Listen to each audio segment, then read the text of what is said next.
Olá, meus queridos, como estão? Vamos agora para a nossa aula de português. Começa na página 23 do módulo 3, certo? Objeto direto e objeto indireto. Vejamos aqui. Só um momento. Objeto direto é o complemento que não precisa de preposição para se ligar ao verbo. Aí aqui nós temos uma tirinha de Garfield, onde ele fala, o passarinho fala, você é o gato que comeu meu irmão. Aí ele vai comer o passarinho, né? Você é o gato que comeu meus dois irmãos. Eu amo essa família. Na frase eu amo essa família, vejamos aqui. O verbo é amo, do infinitivo amar. O complemento verbal é essa família, que é o que vem depois do verbo. Observe que depois do verbo amo não tem preposição, tem um pronome demonstrativo, essa. Quando depois do verbo o complemento verbal não tem preposição, ou seja, logo depois do verbo não vem uma preposição, nós chamamos esse complemento verbal de objeto direto, certo? Agora vamos ver o objeto indireto. É o complemento que se liga ao verbo por uma preposição. Aqui, Garfield ainda. Eu gosto de você, Garfield. Eu vou fazer uns cookies. E eu te amo, moça. Aí aqui na frase, eu gosto de você, Garfield. Eu gosto de você, o verbo é gosto.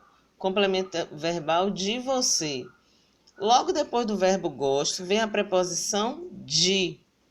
Então, todo complemento verbal que vem logo depois do verbo, acompanhado de uma preposição, é chamado de objeto indireto. Esse complemento verbal é chamado de objeto indireto, porque logo depois do verbo vem uma preposição nesse complemento verbal. Vejamos aqui locuções verbais. A transitividade, ou seja, para a gente verificar se ele é objeto direto, objeto indireto, transitivo ou intransitivo, a transitividade verbal é marcada pelo verbo principal, isto é o segundo verbo da locução. Já estudamos bastante locuções verbais, que é a junção de dois verbos, onde um é auxiliar e o outro é o principal. O principal é sempre o segundo verbo.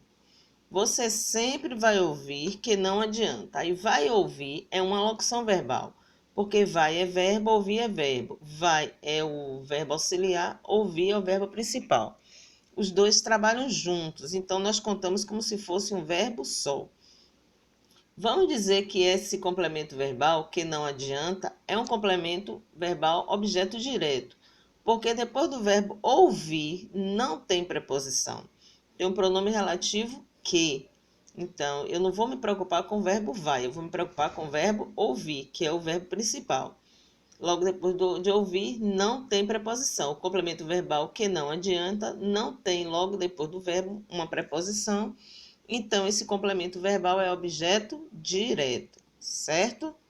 Esse assunto está nas páginas 23 e 24, data de entrega 28 de julho, envia para o portal FTD ou para o meu e-mail, certo? Beijos!